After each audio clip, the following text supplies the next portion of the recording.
Realmente es un espacio de conversación libre. Las opiniones que aquí se comparten pertenecen únicamente a quienes participan en cada episodio. Estoy muy feliz porque además de ser un invitadazo, es mi amigo, es mi cuate. ¿Cómo estás, Arnold? Cuando tú lees, platicas con otras personas que ya no están. Es que tal vez no es que no te guste leer, es que no has encontrado lo que te gusta leer. Un político debería ser alguien que vea por el bien común. La historia nos demuestra que los seres humanos no aprendemos de nuestra historia. Lo mejor sería tener políticos equilibrados entre emoción y razón, pero creo que hoy nubla la emoción. Porque eso también es algo que nos ha quitado las redes sociales, la paciencia para escuchar a los demás sin que nos parezca molesto lo que están diciendo. Tus opiniones no son tu identidad. El poder no es un medio, a veces el poder es un fin. Aquí no hablamos de lo que nos gustaría que fuera, sino de lo que realmente es. Datos, historias y voces que nos invitan a reflexionar. Porque la realidad se entiende mejor cuando se escucha de quienes la viven. Soy Mari Carmen Presa y esto es Realmente Podcast.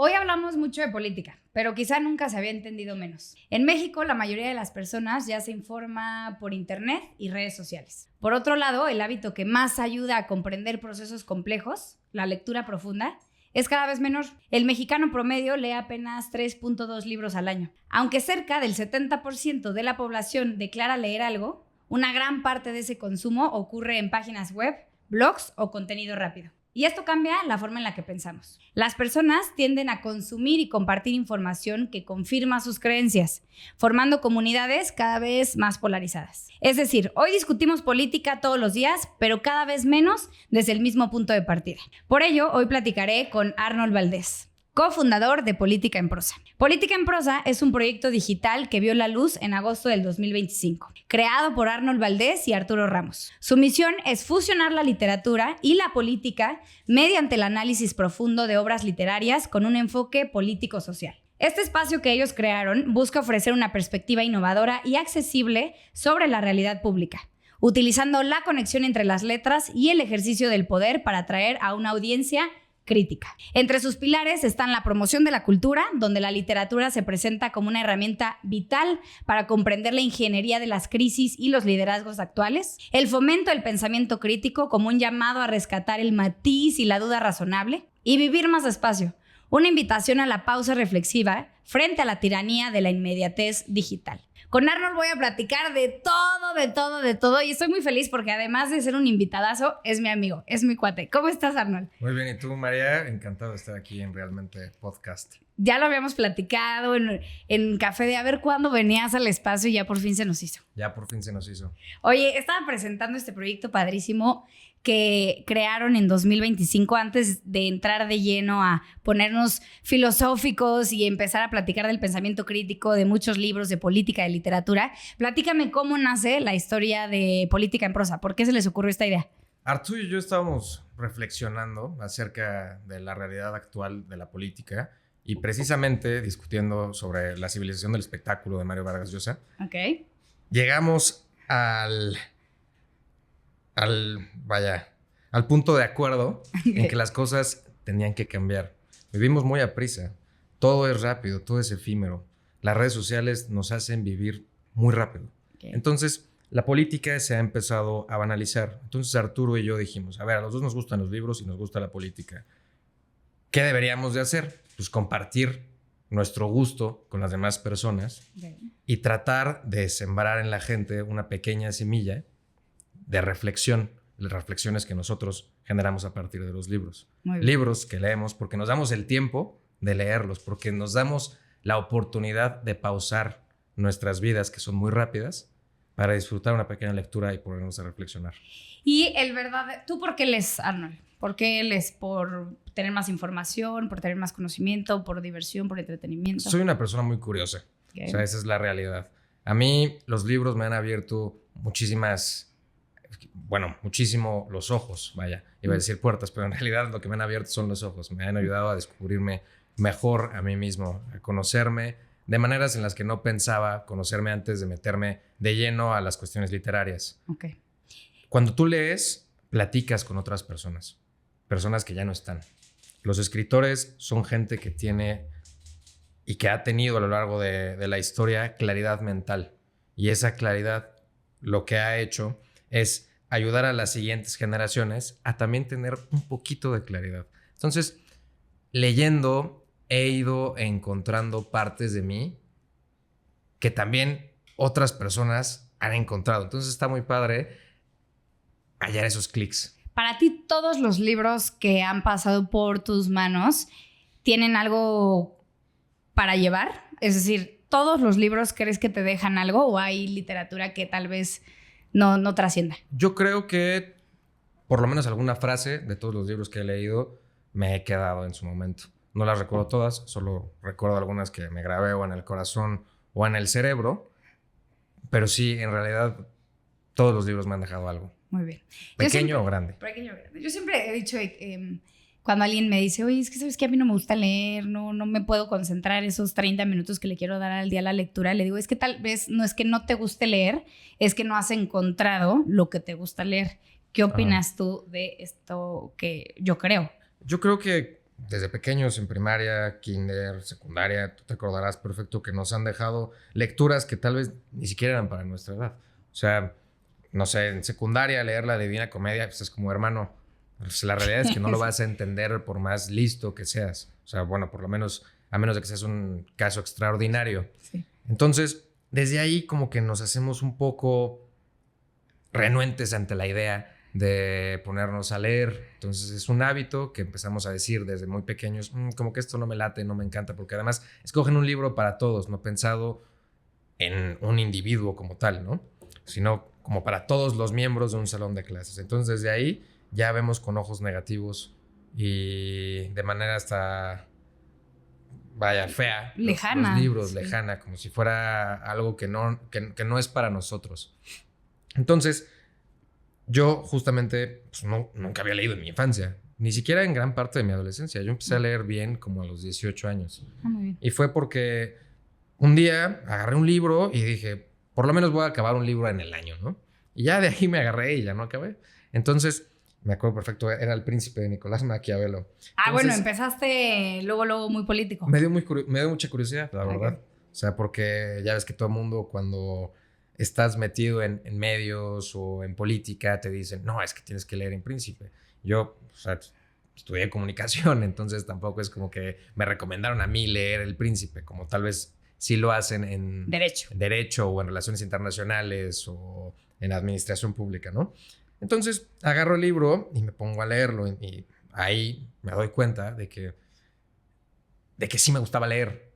Lo que no había encontrado era precisamente lo que tú dices, lo que me gustaba. Exacto, me encanta la idea porque entonces ahí el hábito de la lectura no se vuelve ajeno a ti, ¿no? Que luego lo pones como un estereotipo de persona, ¿no?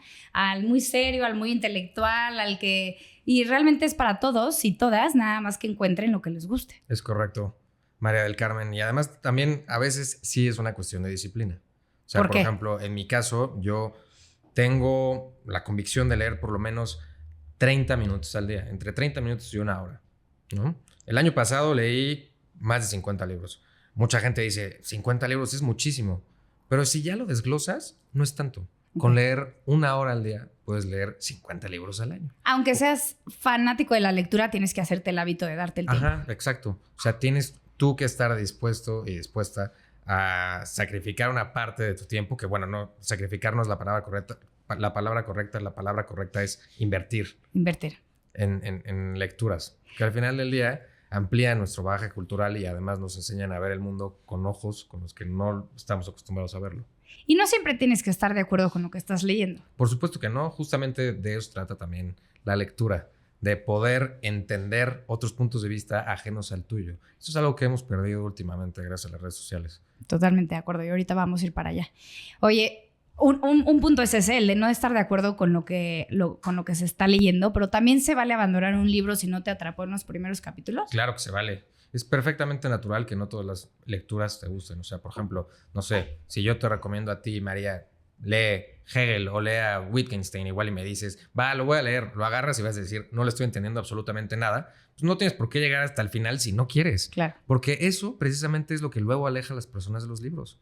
O sea, en vez de cambiarlo a algo más ameno que tal vez sí les pueda gustar, o algo completamente distinto, alguna novela o algo así, sobre todo si están iniciando, pues los botan. Y entonces dicen, no, leer no es para mí. Y justamente volvemos a lo que estabas hablando hace rato. Claro. O sea, igual y no has encontrado lo que te gusta leer. Y se vale votarlo. Si no te gustó, ve por algo que sí te entretenga, porque se trata de disfrutarlo. De eso se trata. Se trata de disfrutarlo y a la vez... de aprender. Y aprender. Y por ahí quiero ir, porque hace rato mientras presentaba el proyecto que ustedes tienen de política en prosa, uno de sus objetivos que ponen en su semblanza es fomentar el pensamiento crítico. ¿Ok? Venga. Partamos de que para ti, Arnold Valdés, ¿qué es el pensamiento crítico? Para mí, el pensamiento crítico es generar una pausa antes de emitir juicios. Hoy en día, si no nos pronunciamos a favor o en contra de algo, somos ausentes, ¿no? De las redes sociales y de la vida pública en general. Tenemos que opinar. Y justamente el pensamiento crítico lo que te dice es, haz una pausa y primero piensa qué es lo que vas a decir. Okay. No, infórmate, estudia y no emitas una opinión nada más porque sientes la necesidad de que tienes que hacerlo. Y aprender a decir no sé también es parte del pensamiento crítico. Tenemos muchísimo miedo a decir no sé, a reconocer nuestra propia ignorancia. Entonces preferimos decir un sí mal informado o un no mal informado a decir no lo sé. Lo que me corresponde debería de ser tratar de entender y después ya poder responder. Es más acertado entonces, según tu opinión, el que reconoce que no sabe que el que responde inmediatamente con lo poco o mucho que tenga de información. Es mucho más acertado para mí. Aunque en muchas ocasiones a ese tipo de personas les dicen tibios.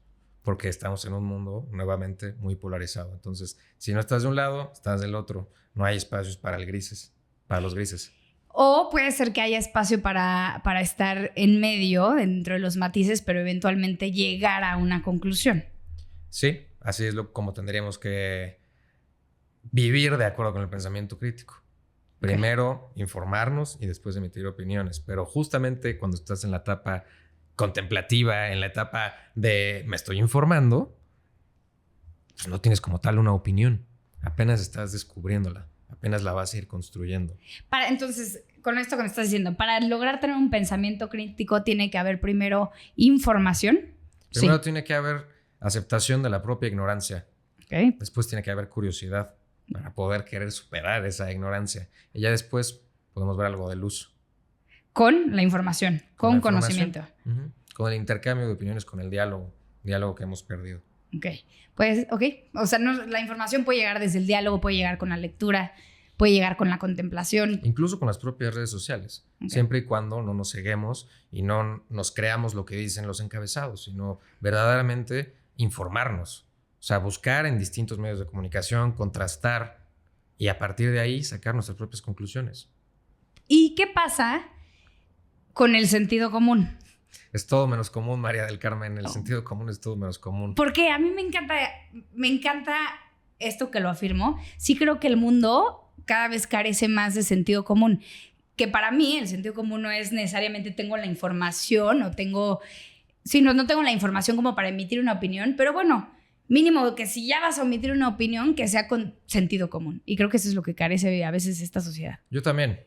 Pero sobre todo porque normalmente el sentido común es hacer lo correcto y muchas veces no nos damos cuenta del que tenemos que obrar de esta forma para hacer lo correcto en pro de la sociedad. También ustedes dentro de su proyecto, además de fomentar el pensamiento crítico, pues el gran tema es la política. En un mundo donde muchas personas ya se sienten lejanas a la política de Arnold y hablamos también de esta inmediatez de que no solamente compites con contenidos de política o con el tema de política, compites ya con todo. ¿Cómo describirías la política para que suene atractiva a las personas que todavía no están cercanas a ella? O sea, creo que la respuesta a esa pregunta es complicada porque creo que los políticos tienen que hacer un esfuerzo para poder comunicar bien sus ideas para que les sean atractivas a las personas y a la par esas ideas tienen que ser el reflejo de lo que la sociedad necesita. Okay. Yo creo que lo que está sucediendo ahorita es que estamos en un circo en donde nuestros políticos lo único que buscan es llamar la atención y entretenernos.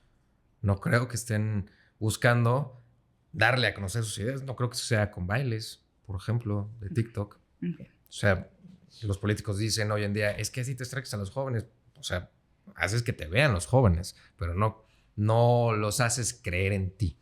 ¿Me Pero a explico? ver, entonces nosotros hicimos que así fuera la política por el tipo de contenido que hoy consumimos, o la política se transformó por... Creo que fueron las dos Lo cosas. orillamos. Creo que fueron las dos cosas al mismo tiempo. O sea, al final del día, o sea, las redes sociales son un fenómeno inédito para la humanidad. O sea, tiene muy poco tiempo que somos... Vaya, tiene muy poco tiempo que estamos tan conectados entre todos al mismo tiempo. Pero muy poco. O sea, tiene 15 años que nos empezamos a conectar como ahorita estamos conectados. Ahorita, o sea, tú puedes estar en China y yo podría estar mandándote un mensaje. Sí. ¿Sabes? Entonces, a lo que voy es a lo siguiente. O sea, yo lo que creo es que nuestra política tiene que cambiar y nuestros servidores públicos y nuestros políticos tienen que verdaderamente representar a la sociedad. No tienen que comunicar buscando entretener. Tienen que comunicar buscando que la gente los vea como sus líderes, no como un chiste. Sí, ok. Con la competencia que hoy existe en las redes sociales. Y cuando hablamos de que todos somos políticos y todo es política, ¿a qué nos referimos? Esa es una idea aristotélica. Me dice que los seres humanos, los hombres y las mujeres, somos políticos por naturaleza, porque tenemos que vivir en sociedad. Y ya por el simple hecho de tener que vivir en sociedad ya se considera que eres político. En cuestiones aristotélicas, sí. Básicamente sí. ¿Y tú estás de acuerdo con esas cuestiones aristotélicas? Creo al final del día que todos tenemos que estar informados de las decisiones que toman nuestros políticos. Y eso también es una parte de la política. Me gusta. Y en tu opinión, ¿qué necesita la política para hacer mejores sociedades en un futuro? A partir de la política, ¿qué podemos hacer para lograr mejores sociedades en los próximos años? Yo creo que primero tendríamos que tener buenos políticos. Lo que porque decías. el problema no es la política, el problema son los políticos. Pero la política siempre la han... O sea, dime en los libros que tú has leído, siempre la presentan como este juego de poder, este juego de egos, este juego de quién mantiene más el poder, más allá que las buenas prácticas, más allá de que no se queda el que mejores prácticas tuvo, se queda el que mejor jugó con el poder. Y así lo dice la literatura, ¿o no? Se quedan los que saben adaptarse a las circunstancias. Ok. Los que saben jugar con las personas. Y eso, por ejemplo, es de un libro que se llama Fouché de Stefan Zweig, ¿no? Quien queda es la historia de un miembro, no me acuerdo qué partido, en la Francia revolucionaria. No me acuerdo cuál de los dos era, porque fueron los dos, pero no me acuerdo como tal el nombre de los partidos. Pero, en fin, se estuvo tanto con los liberales como con los conservadores, adaptándose y jugando. Entonces, normalmente eso es lo que vemos nosotros en el imaginario colectivo como un político. Y yo creo que no debería ser eso. O sea, yo creo que un político debería ser alguien que vea por el bien común. Estoy totalmente de acuerdo contigo. Pero a veces me pongo a pensar, bueno, si hasta la literatura y lo que nos dice nuestra historia es que el político que es exitoso es este político que cumple con estas características, y muchas veces es el que mejor supo jugar el juego del poder. Y eso es muy triste, ¿no? Más allá del que mejores prácticas hizo. O el que sea mejor persona. A ver, hay un libro muy famoso, George Orwell. Orwell. Sí. Platícame de ese, que en vez de ser una utopía, es una... Distopía. Platícame un poco, que me acuerdo que son de esos libros, hablando de lo que decías hace rato, que te dicen, póntelo a leer en primaria. Ay, pero en primaria no me interesa este tema, pero Exacto, ahorita sí. Sí. Pues mira, 1984 es un libro en donde la sociedad está regida por el Big Brother, ¿no? Ajá. Que es como el símbolo del partido en el poder. Es una distopía en la que las teles que tienes en tu casa te escuchan y te graban. Y entonces, todo el tiempo, el gobierno está al tanto de lo que tú estás haciendo. Entonces, si hablas mal del gobierno, pues te borran del mapa. Okay. Te borran de los libros. Es un libro, una novela, en donde aquellas cosas que les son incómodas a los que ¿gobiernan? Mueven los engranes del sistema, pues las van borrando, van redescribiendo su historia. O sea, incluso hay un ministerio dentro de ese gobierno que se encarga específicamente de eso, de borrar lo incómodo. Entonces, 1984 es un gran libro que que pues, nos recuerda a hoy en día. Por ejemplo, te estaba platicando de las televisiones que te graban y que todo el tiempo están escuchando lo que estás diciendo y haciendo. Pues es lo mismo que tener un smartphone, solo que ahora lo llevamos en el bolsillo en vez de que esté ahí en la tele. ¿Y este libro en qué año fue escrito? Más o menos como por época. No te digo que ahorita traigas el año, pero... La verdad es que, o sea, sé que fue alrededor de 1960, 1950, igual en 1940, no me acuerdo, la verdad. O sea, sé que fue naturalmente antes de 1984, pero no traigo muy fresco el año. Pero qué locura, ¿no? Como hay quien dice que la historia es cíclica, ¿no? ¿Qué opinas de eso? Creo que es prevenible. Es decir... O sea, creo que... la frase es...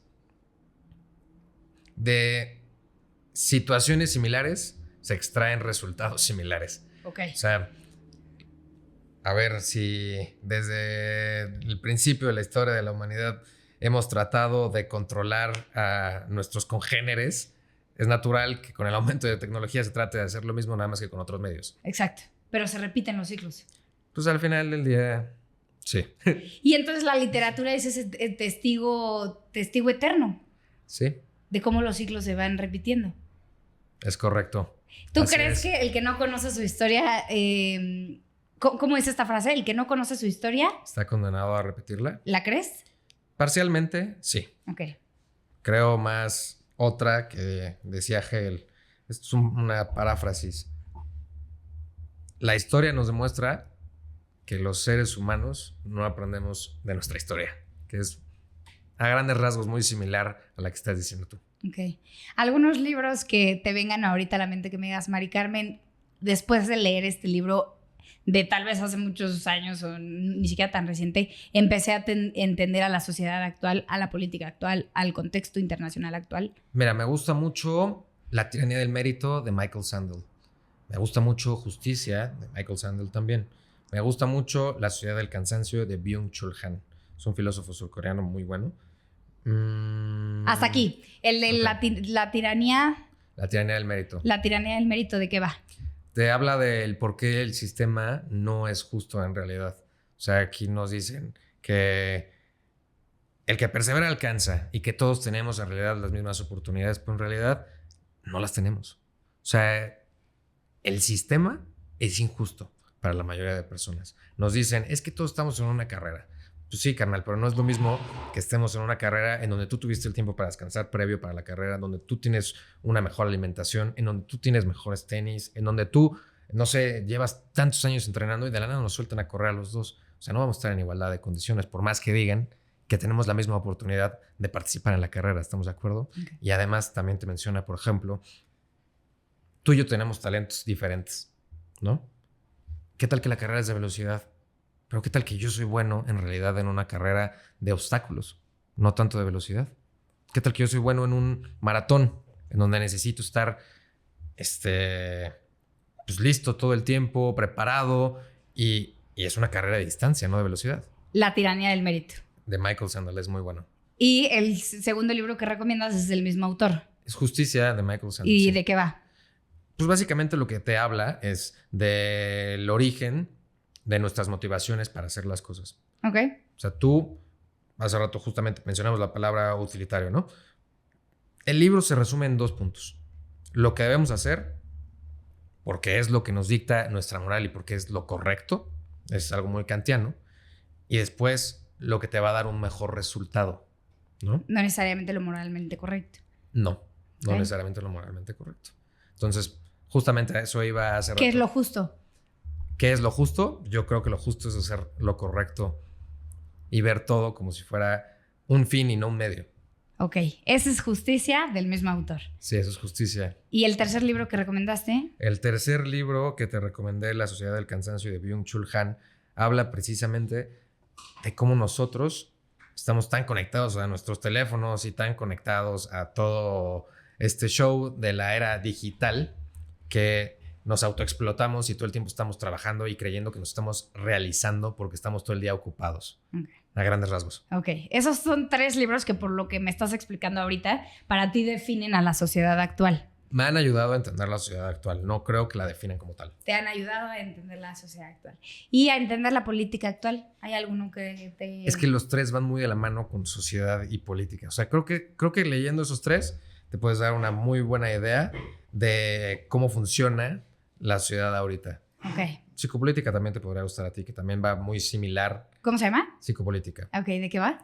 Pues de cómo el poder no es restrictivo como lo fue antes, no es prohibitivo, sino más bien es tú sí puedes lograr las cosas, tú sí puedes hacer esto. Entonces eso te lleva al mismo concepto de la sociedad del cansancio, que es autoexplotarte.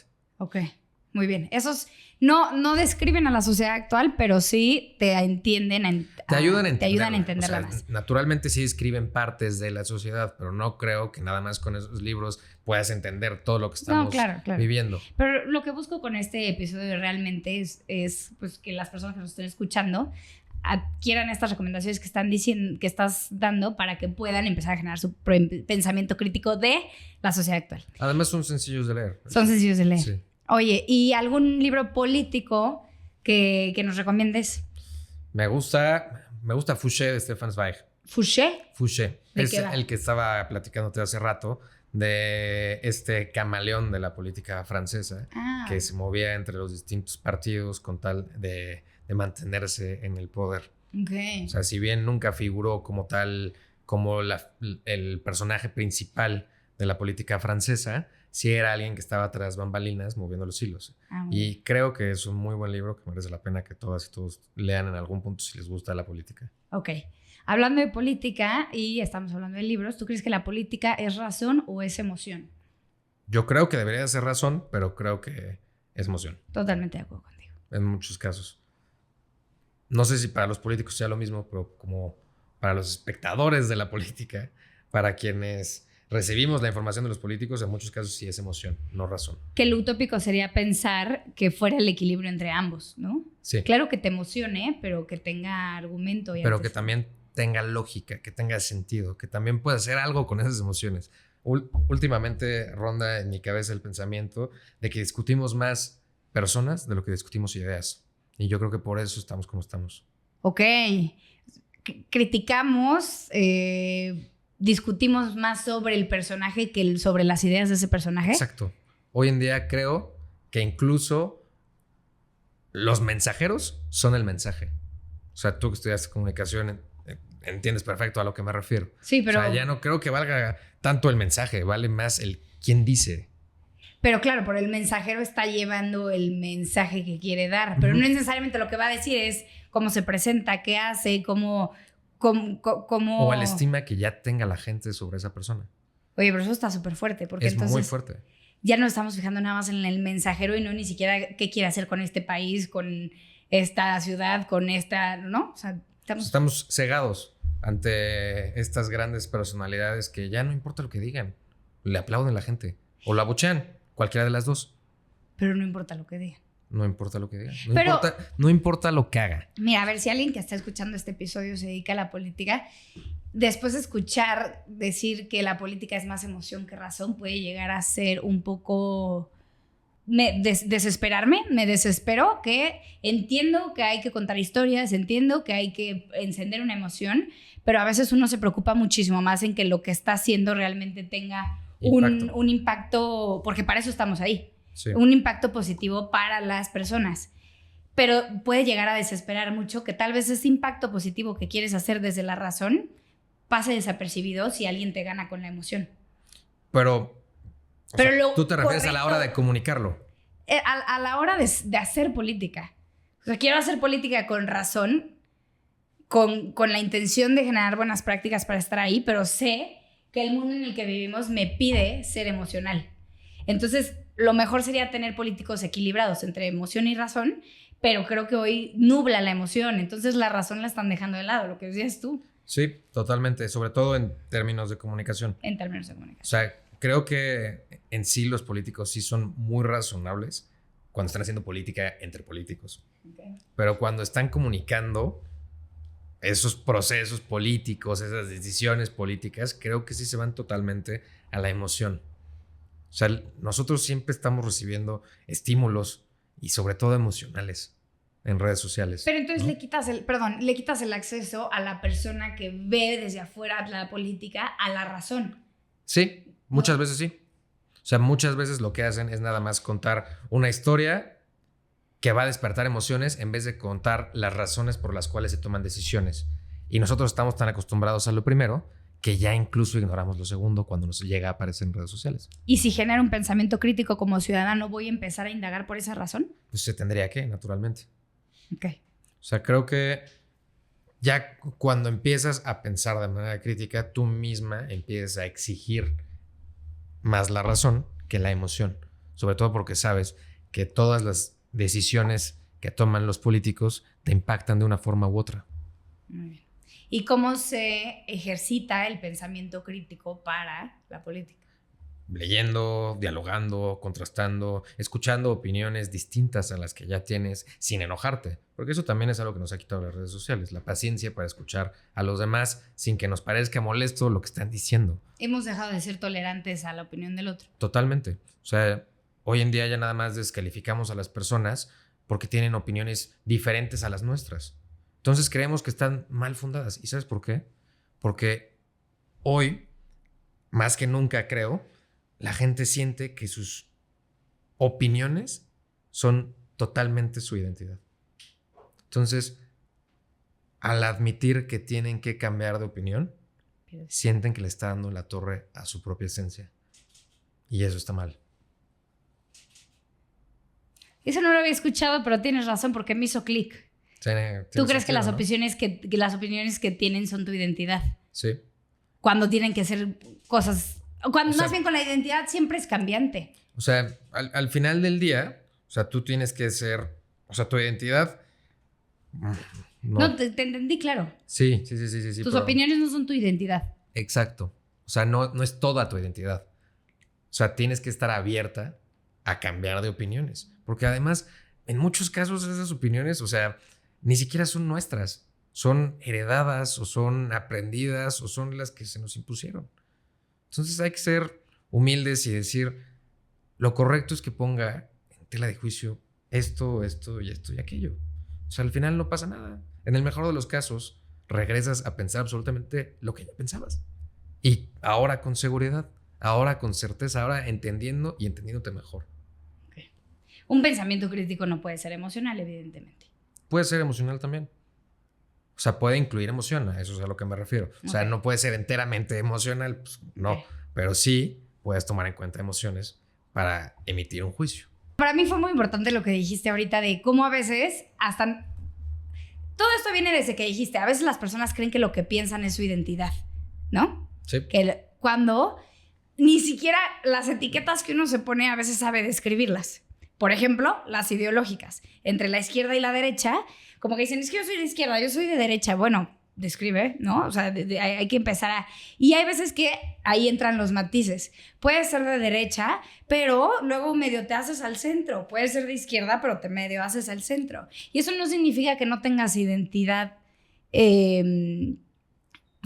Es que somos seres humanos y somos cambiantes. Tenemos que tener distintas opiniones para los distintos temas. Y hoy creemos que nada más tenemos que jalar de un lado porque si no estamos en contra del otro. Exacto. Y ahí es donde está el problema. O sea, que no hay puntos medios. Nos están orillando a que estemos cada vez más o de un lado o del otro, sin verdaderamente entender qué es estar de un lado y qué es estar del otro. Exacto. Cuando lo conveniente tal vez es el punto medio. Pero el punto medio es ser tibio, ser gris. Y después, pues eso te lleva a ser pues, ausente, tibio, a pasar por desapercibido. Sí, tal cual. A que no te pelen, a que la gente no diga, es que este no me genera ruido, no me está despertando una emoción porque no tiene una postura clara. Pues, hermano, igual y no es que no tenga una postura clara, sino más bien que creo... En los matices. Que justamente en los matices. O sea, creo que tenemos que ir por el punto medio. Pero hoy cada vez escasean más. Sí creo que puedes tener tendencias ¿no? Puedes tener, hablando justo de política y de izquierdas y derechas, puedes tener una tendencia mucho más a la derecha, pero también puedes aceptar tus matices de hecho, hay un término que hoy se utiliza mucho para esta tibieza que mencionas tú, o esta parte como gris. ¿Cómo se le llaman? que lo usan mucho en Estados Unidos, que no tiene nada que ver aquí con México, porque es política totalmente diferente. Hay un nombre. ¿Te suena? La verdad, no me suena mucho. Los que están escuchando esto me van a ayudar a encontrar ese término que quiero encontrar. Pero sí, de acuerdo. Hoy creo que las redes sociales y el mundo te exige que fijas una postura. Totalmente. O sea, o estás con unos o estás con otros, pero siempre vas a estar en contra de alguien. Eso es lo que te piden las redes sociales. ¿Y qué peligrosa esa polarización? Es muy peligrosa porque además nuestros propios filtros, nuestros propios algoritmos nos llevan nada más a reafirmar nuestras posturas y no a cuestionarlas. Entonces ahí no hay pensamiento crítico, ahí no hay diálogo. ¿Qué dice la literatura de la polarización? ¿Hacia dónde nos lleva siempre la polarización? ¿Qué dice la historia? ¿Qué dice la literatura? A los problemas. Okay. O sea, porque cada vez la sociedad va a estar muchísimo más en conflicto con la propia sociedad. O sea, vamos a estar cada vez más divididos entre ellos y nosotros. Y eso no lleva a ningún buen puerto. O sea, al final del día lo que tenemos que hacer nosotros es buscar puntos de acuerdo, diálogos. O sea, pero por ejemplo, hoy lo ves en nuestras cámaras, no hay manera en la que se dialogue. O sea, no hay forma humana. Ni por el bien de México. Ni por el bien de México. Los que tienen el poder dicen, yo lo tengo y adiós. Hazle como quieras, no te necesito para absolutamente nada. Entonces no hay diálogo. Y eso es un problema. Y mira, y viene también con lo que decías, y a veces el diálogo para que no les quiten su identidad partidista, ¿no? No es que cómo voy a acordar y a dialogar con otro partido. No vayan a pensar que estoy de acuerdo con ellos porque nos polarizaron. En vez de que cada uno de los partidos defienda lo que defiende, pero que encuentre puntos similares en el amor por México. Que encuentren acuerdos, porque al final del día están representando también a una parte de la población. O sea, no puedes ignorar a una gran parte del país, nada más porque sí, nada más porque no va con lo que tú crees. O sea, lo que tenemos que hacer y lo que tienen que hacer nuestros políticos es llegar a consensos, independientemente de que sean muchos o pocos los de enfrente, es decir, los que creen distintos. Se tienen que llegar a puntos medios. Pues al final del día, así es esto. Punto. Pareciera que para ser parte hoy del partido que hoy gobierna a nivel federal de Morena, tienes que por ser parte de ese partido político, tienes que pensar como ese partido político y tus ideas no pueden estar ni tantito fuera de lo que ese partido político te marca. Cuando, en mi opinión, lo que hace rico a un partido es que se acepten la diversidad de opiniones. Todos encontramos similitud en lo importante, pero que se abra la conversación a la diversidad de opiniones. A ver, pero entonces te quedas excluido en un partido como ese cuando no sigues la línea. Y entonces ahí te arrebatan tu pensamiento crítico. Yo creo que sí es muy diverso el partido que está en el poder en cuanto a sus opiniones internas. Bueno, sí. O sea, creo que todos se alinean a lo que digan desde arriba, pero sí creo que hay diversidad. Así como hay en la oposición. También dentro de la oposición hay diversidad. Lo que yo creo con los Y eso me gusta que haya diversidad. Tiene que haber diversidad. Pero sí creo que hay gente muy incongruente en todos los partidos que en realidad representa y tiene ideas que le corresponden a otro partido, pero están muchas veces ahí ya por comodidad. No sé si me explico. O sea, creo que la gente que está en partidos políticos está porque le fue fácil entrar y no porque tenga la convicción de las ideas y los estatutos de ese partido. O sea, porque sí creo que quienes están en un partido deben tener muchas ideas muy similares. ¿Y crees que entonces la política, como ciudadano, yo me tengo que fijar en el partido o en la persona? Yo creo que tienes que fijarte en las personas principalmente y ya después en los partidos. Aunque los partidos sí ayudan a tener precisamente este marco de ideas, valores y visiones que sí ayudan al ciudadano a decir, puede pensar más o menos así.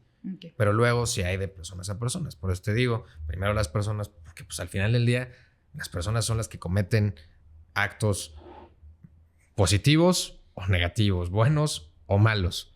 Entonces, yo por eso primero me fijo en las personas. A ver, ¿cuál es el historial de esta persona como tal? Porque, por ejemplo, igual y yo comparto las ideas de un partido, pero ¿qué tal que mandan a un impresentable? Pues por supuesto que primero voy a ver al impresentable, pero voy a ver para decirle no voy a votar por ti, aunque este partido me guste más, claro. ¿Sabes? O sea, ahí es donde entra el pensamiento crítico. Me encanta, sí, de acuerdo. Y creo, lo que te decía, sí creo que puedes tener afinidad más a un partido, pero qué bonito que dentro de un partido se acepte el poder de la contemplación y de discutir y de intercambiar ideas. Tiene que haber intercambio de ideas porque no todos en un partido tienen que ser de un color o de otro, en el sentido de que tienen que pensar todos exactamente lo mismo. No, pues claro que no. Eso no nos va a llevar a ningún lado, ni dentro del partido, ni para la democracia del país. Lo que yo creo es que sí tienen que seguir ciertas líneas, ciertos valores, y ya a partir de ahí, ya creo que puede haber diferencias distintas. Muy bien. Sí, diferencias distintas. ¿Crees que para...? Eso hay que borrar.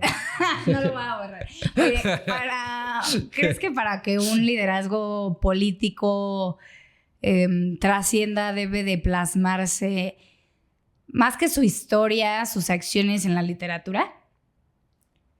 Si ya llegó a ese punto de ser un gran liderazgo para un país, ¿queda plasmado en la literatura? En muchos casos sí. Sí. O sea, hasta los propios políticos hoy en día llenan las librerías con sus biografías. Ok.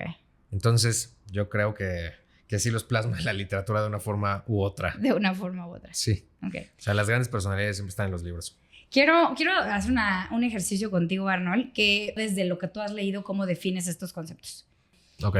Según la literatura, ¿cómo es realmente la naturaleza humana? Elige un autor que la defina que coincida con lo que tú crees. A ver, yo creo que hay dos concepciones principales de cuál es la naturaleza humana, ¿no? Bien. ¿Los hombres son buenos o son malos por naturaleza? ¿Quién dice eso? Rousseau, buenos. Hobbes, malos. Yo creo que somos buenos por naturaleza. Sí, yo también. O sea, creo que la gente es buena por naturaleza y las circunstancias los llevan a ser malos y a cometer errores. Si tuvieras que describir a un político usando personajes literarios, ¿cómo lo definirías? Ya me mencionaste a esta persona que se adaptaba a las personas que tenían del libro pasado. ¿Cómo se llama? Se llamaba Fouché. Fouché. ¿Pero tienes algún otro que te llegue a la mente? Bruto, de Julio César en Shakespeare. Bruto justifica su traición a César. César era su amigo. Y dice que no lo hizo porque amase menos a Julio César, sino porque amaba más a Roma. Entonces no le permite a Julio César tener la corona porque no era lo correcto, aunque él lo quería mucho. No era lo correcto para su país. Entonces creo que está padre eso. O sea, al final ¿sí? se deja entrever que Bruto fue utilizado por Casio, pero al final del día la idea de Bruto era cuidar a Roma. Ok. No sé si me expliqué. No, sí. El interés del país primero que cualquier otra cosa, que el amor que le pueda tener a mi amigo. Exacto. De acuerdo. Así debe de ser. Así debería de ser. Así debería de ser. Según las historias que has leído, ¿cómo se explica el poder? Hace rato que estábamos hablando de George Orwell, me acordé de una frase. Ya casi al final del libro, te dicen: el poder no es un medio, a veces el poder es un fin.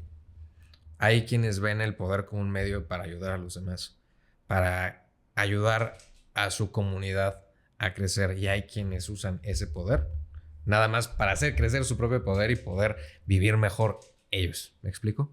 ¿Hay algún libro utópico de la política? O sea, que hable sobre cómo debería de ser realmente. Hay muchos. ¿Sí? O sea, por ejemplo, tienes a Platón, que te dice que quienes deberían de gobernar son los filósofos, los más inteligentes, los más capaces. Ok.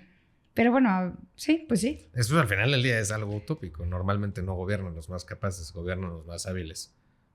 Oye, lo mejor que nos puede pasar es que sea el equilibrio entre el más hábil y el más capaz. Lo mejor que nos podría pasar es que fuera una buena persona. ¿Algún libro que te haya que puedas escribir la moral? Fundamentación para una metafísica de las costumbres, de Immanuel Kant. Órale, ¿qué dice? Immanuel Kant te dice que todas las motivaciones de nuestras acciones tienen que ser pensadas en que sean una ley universal. Es decir, que actuemos pensando en que todos nos están viendo todo el tiempo para siempre hacer lo correcto. O sea, porque por lo general cuando te sientes observado, cuando te sientes juzgado, haces lo que está bien. La gente no hace lo mismo cuando está sola a cuando está con más personas y cuando lo están viendo. Normalmente siempre se hace lo correcto cuando te están viendo. ¿Me explico? Y cuando no, pues hay gente que se da licencia para hacer alguna maldad. Y lo que te dice Kant es justamente no. Lo que tienes que hacer es lo correcto como si todos te estuvieran viendo y como si tu ejemplo fuera a ser una regla moral para el resto de la humanidad. O sea, lo que te gustaría que los demás hicieran. Me encanta. Está padre, ¿no? Digo, un poco de presión vivir así, pero me encanta. Es el concepto del deber. O sea, ¿sí? Ver todo como si fuera un medio y no como un fin. Yo no creo que el fin justifique los medios. Yo no creo que el fin justifique los medios. Yo tampoco. Yo creo que, de hecho, el camino es lo más importante que el fin. Es correcto. Si en el fin destruiste, realmente no conseguiste nada. Exacto. O si en el camino destruiste, tampoco consigues nada al final. Más que insatisfacción. Por eso somos cuates. Es correcto, María. Oye, ¿qué revela tu biblioteca del comportamiento colectivo, de las masas? ¿Algún libro que hable sobre el comportamiento de las masas? Que las masas son emocionales. A ver, ¿qué libro habla de las masas? Psicología de las masas de Sigmund Freud. Ese no lo habías mencionado, ¿no? ¿Verdad? No lo había mencionado. ¿Y qué dice Freud? Justamente que somos seres muy emocionales cuando estamos en masa. Completamente emocionales. Ok. ¿Y qué hacer a partir de eso? O sea, como tal... No, o sea, ¿qué dice el libro? Lo leí hace muchos años y no me acuerdo como tal que proponga algún antídoto para eso. Nada más bien describe lo que es. Somos muy emocionales en masa. Somos muy emocionales, sobre todo en masa. ¿Y sobre los partidos políticos? ¿Algún libro que describa el por qué el ser humano decidió agruparse en partidos políticos para hacer política? Honestamente, de ese tema sí no he leído mucho.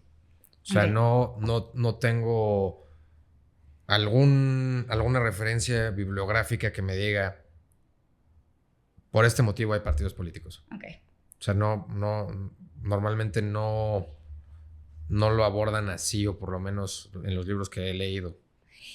Y hablando de política y literatura, ¿crees que para llegar al poder es necesario el partido político? ¿Es más que necesario, es fundamental? ¿O también es válido el liderazgo que llega sin partido? Las dos son muy... O sea, son buenas vías para llegar, ¿no? O sea, por tu liderazgo y por el liderazgo que se ejerce dentro de un partido. O sea, al final del día los partidos son también una plataforma en la que ciertos líderes que comparten o que queremos pensar que comparten esos valores de los partidos, pues los llevan y conquistan, enamoran a la gente y esa gente vota por ellos. Pero luego hay gente sin partido que también le resulta un perfil atractivo a las personas y votan por ese tipo de perfiles o quisieran votar por ese tipo de perfiles. Mira, es que muchos hablan sobre ¿cómo se llama? Del ser independiente, ¿no? Y yo sí creo en los partidos. O sea, yo sí creo lo importante que es trabajar en conjunto, en colectivo, ya sea en el partido que tú decidiste pertenecer o porque quieras generar tú un partido. O llámale movimiento, o llámale lo que quieras. Pero sí creo en la colectividad más que en el individuo solo. Creo que se gana más en la colectividad en la política que apoyando solo a un individuo. Es que también es más fácil. O sea, porque los partidos ya tienen bases de militantes consolidadas.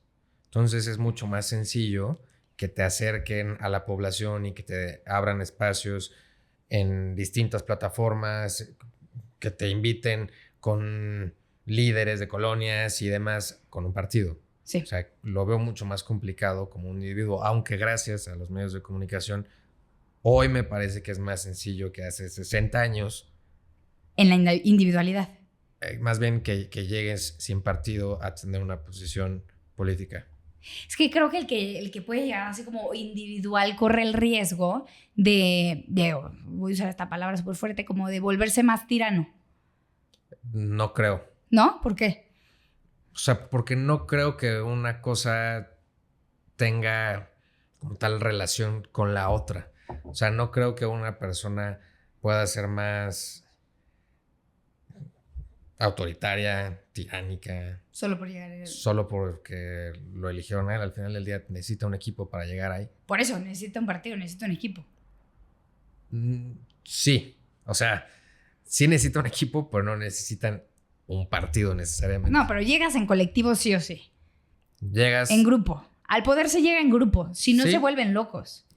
¿O no crees? Si no, no se puede llegar, yo creo. Es algo que ya hemos dicho durante esta conversación, que hoy el político busca, bueno, no quiero generalizar, pero en esta época en la que vivimos, busca a veces más entretener si hablamos de la comunicación, más que dar a conocer su mensaje, ¿no? Que convencer, sino entretener.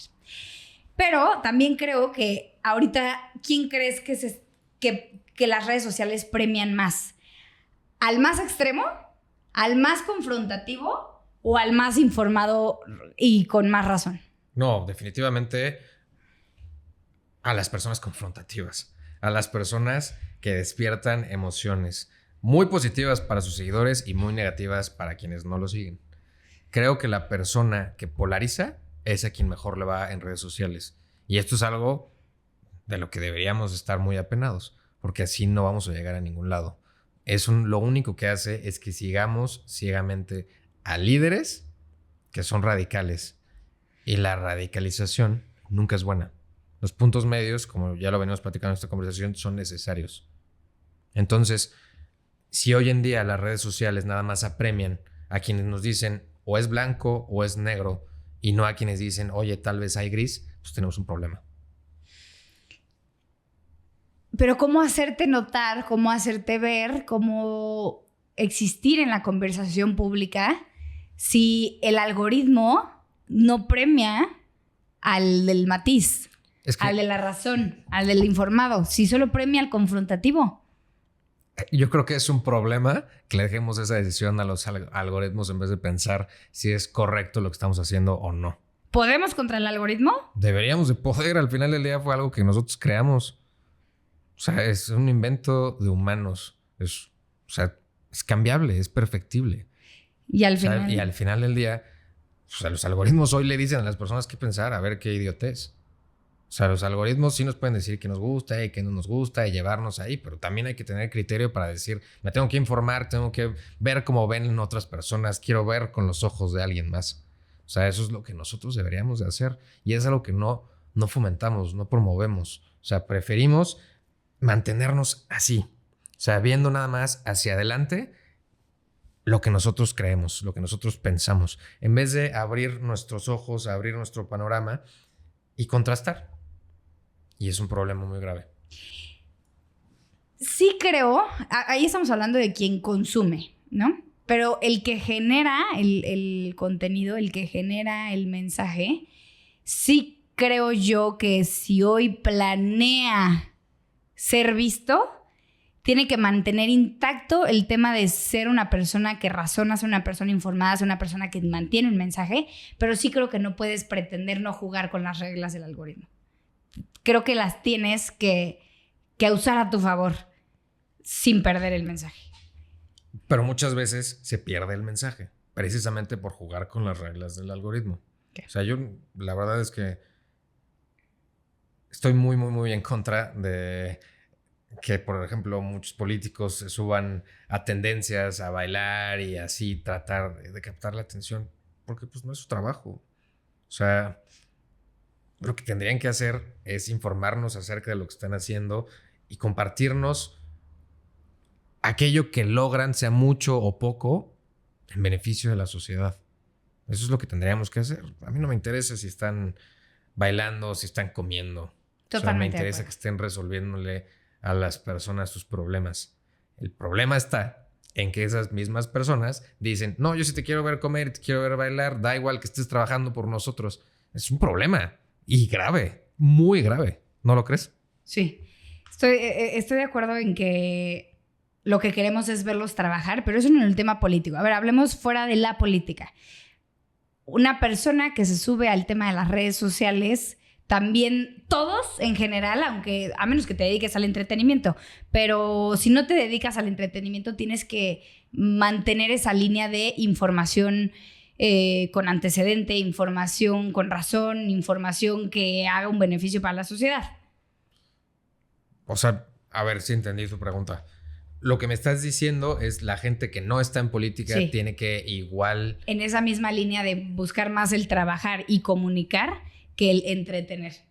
No, pues, o sea, creo que O solo cada el quien puede hacer político lo es que al que quiera. se le exige. O sea, pero creo que nuestra exigencia está con los políticos, porque siempre están comunicando cosas y están comunicando cosas para ser vistos por la ciudadanía, pero no están comunicando justamente eso que la ciudadanía debería de querer ver, que es que estén resolviendo, que estén proponiendo, que estén trabajando, que estén construyendo acuerdos, que estén dialogando, que estén construyendo puentes con otras personas para que todos lleven a este país a buen puerto. Okay. ¿Es ético buscar la viralidad a cualquier costo? No, por supuesto que no es ético. No es ético, ni es correcto, ni es moralmente correcto, ni absolutamente nada. O sea, viralidad a cualquier costo significa hacer estupideces y cometer actos inhumanos para ser visto, y eso es una barbaridad. O sea, al final del día tenemos que ser razonables nosotros también como consumidores y no visualizar cosas que sean pues, no éticas. ¿Crees que las sociedades, crees que la sociedad está encaminada hacia una sociedad más informada? No. ¿Por qué? Hay un exceso de información. O sea, la gente cree que leer un encabezado es estar informado y muchas veces no es así. O sea, la gente ya no sabe ni en dónde detenerse porque todo es tan rápido, todo es tan efímero que la noticia de hoy ya es una historia viejísima mañana. Entonces, las personas ya no se informan con la misma paciencia con la que se informaban antes. Ya no buscan más que un encabezado para emitir una opinión y entonces se apresuran a hablar, se apresuran a dialogar, a contestar, a estar en los TikToks y en Instagram comentando, no, yo estoy en contra o estoy a favor, pero en realidad no saben si están a favor o en contra, nada más lo creen. ¿Crees que pensar se volvió incómodo? Yo creo ¿O el que piensa se vuelve incómodo? que vivimos engañados pensando que hoy en día pensar es más fácil porque una máquina lo hace por nosotros, pero que muchas personas usan inteligencia artificial. Yo mismo uso inteligencia artificial para algunas cosas, pero la gente ahora cree que porque una IA le es capaz de hacer ensayos, de brindarle información rápida, estas personas absorben el mismo conocimiento y no. O sea, que tú puedas repetir algo que dice una inteligencia artificial no es lo mismo a que tú construyas un criterio. Entonces, en ese sentido, creo que pensar se ha vuelto incluso pues algo de flojera y algo incómodo. Volvemos a los cerebros flojos. Volvemos a los cerebros flojos. Cada vez somos más flojos, en realidad. ¿Y cómo diferenciar a una persona que... Ve cómo puedo hacer la pregunta de manera interesante o muy sencilla. ¿Cómo diferenciar a una persona que emite una opinión a partir de chat GPT o una persona que emite una opinión a partir del conocimiento y a partir de la razón y a partir del pensamiento crítico? Mucha gente que habla con una idea bien formada se le nota hasta en los ojos. Okay. Cuando está repitiendo nada más algo. Okay. Creo que ahí es donde está la diferencia. El tono, hasta la propia pasión con la que se debate y se dialoga, te puede decir si una persona verdaderamente sabe de lo que está hablando o está repitiendo lo que un algoritmo, lo que una inteligencia artificial le dijo. Hasta cartas ya hacen con la inteligencia artificial y luego se puede notar, ¿no? ¿Cartas de amor? ¿O sí, qué sí, tipo sí. de cartas? Ay, son unos románticos los jóvenes de hoy en día. Oye, ¿por qué incomoda tanto el cambiar de opinión? Porque es enfrentarte a un ignoro algo. ¿Y qué tiene? O sea, Ignorar algo. es enfrentarte a un tal vez yo no estaba en lo correcto. Es lo mismo que decíamos hace rato. O sea, una opinión es parte de nuestra identidad. Cuando la ponemos en duda, dudamos incluso de nosotros mismos, en vez de dudar de una opinión nada más. ¿Me explico? ¿Cómo quitarte el miedo al decir no sé? Leyendo, estudiando, platicando, debatiendo, informándote. No hay manera que no lo hagas si no lees, si no estudias, si no te informas. No, debe de haber alguna forma, solamente que la ignoro. Oye, a mí me encanta esta frase que dice, el que cree que lo sabe todo realmente no sabe nada. Es una buena frase. ¿Quién la dijo? ¿Tú sabes? Ay, no sé, María. Nah, no importa. Pero sí quiero tus recomendaciones. Ya me diste recomendaciones de libros políticos, de libros que también hablan sobre la sociedad, pero platícame, ¿cuál es tu novela favorita, novela histórica? Mira, te voy a hacer una recomendación de distintos tipos de libros. A ver. Para el corazón, Rayuela de Julio Cortázar, mi favorito. Para el cerebro, Justicia de Michael Sandel. Para el espíritu, Meditaciones de Marco Aurelio. A los que les gusta la polaca, Fouché de Stefan Zweig. Y a los que les gustan los retos, El otoño del patriarca de Gabriel García Márquez. Me encanta. Ok, perfecto. Listo, a mi lista de libros. ¿Usas Goodreads? ¿Se llama así? No, uso una que se llama BookBuddy. Ok, ¿y esa Ahí cómo pongo funciona? todos.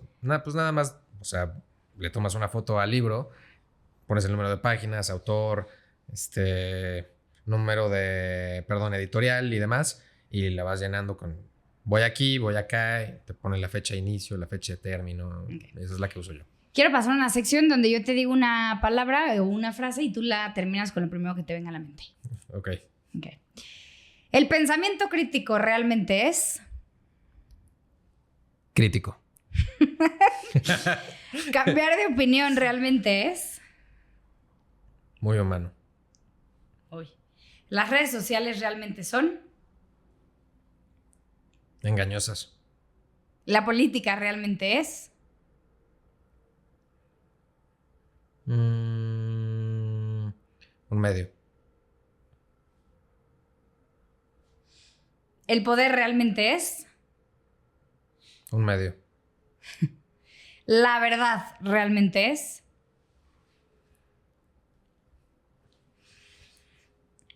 Ay, eso está muy difícil. Siento que traigo aquí todas las definiciones de verdad. Sí, o sea... ¿La verdad realmente es? Una construcción social. Intersubjetiva. ¿Leer realmente es? Encontrarse. ¿Política en prosa realmente es? Una buena idea. ¿Arnold Valdés realmente es? Una buena persona. Ah, me encanta. Muchas gracias, Arnold, por estar en Realmente. Esta conversación es como si me hubiera ido a echar un café con Arnold y espero que la estén disfrutando todos los que están viendo este episodio de Realmente. ¿Cómo te encuentran en redes, Arnold? Política en prosa, en TikTok y en Instagram. Vientos, muchas gracias. Aquí no hablamos de lo que nos gustaría que fuera, sino de lo que realmente es. Datos, historias y voces que nos invitan a reflexionar. Porque la realidad se entiende mejor cuando se escucha de quienes la viven. Soy Mari Carmen Presa y esto es Realmente Podcast.